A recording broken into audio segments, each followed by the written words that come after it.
De aquí o venres, operarios e máquinas traballarán contra reloxo para transformar estas instalacións deportivas do complexo de Monterrei no escenario da 9ª edición do Ourense Sound Fest.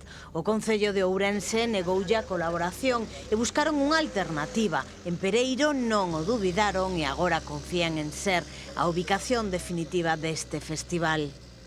E este orgullo de provincia lo digo, neste caso, respecto do orgullo de organización. Organización ourensá, produto netamente ourensá, e, por lo tanto, pois, un motivo máis para presumir de provincia, non? Un motivo máis para presumir de provincia.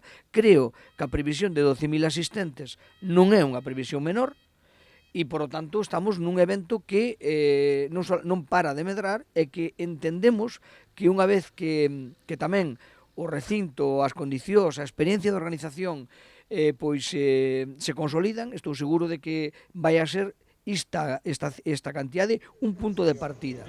A previsión fala de 12.000 persoas chegadas de toda Galicia, pero entre o 60 e o 70% do total veñen de fora, de lugares como Asturias, León, Zamora, Madrid ou mesmo o norte de Portugal. Dice 60-70, estamos vendo por as entradas cun 30 e pico, ven de Zamora, Asturias, Madrid, León, quere dicir que o festival vai crecendo a nivel nacional tamén, que non só se queda en Galicia, e creamos riqueza onde se fai o festival, porque o turismo xe non é só turismo de playa, o turismo musical é de fai moitos anos, inda que, bueno, pódese considerar por moita xente un boom, pero sí que crea riqueza.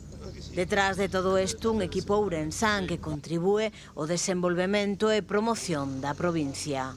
Digamos que a organización é eminentemente ourensán, non sei se era o único, pero, bueno, dende logo máis importante, é dos primeiros que abre a tempada, ten unhos fiéis seguidores que cada día vai se incrementando. A calidade e o bo facer voso, pois está claro.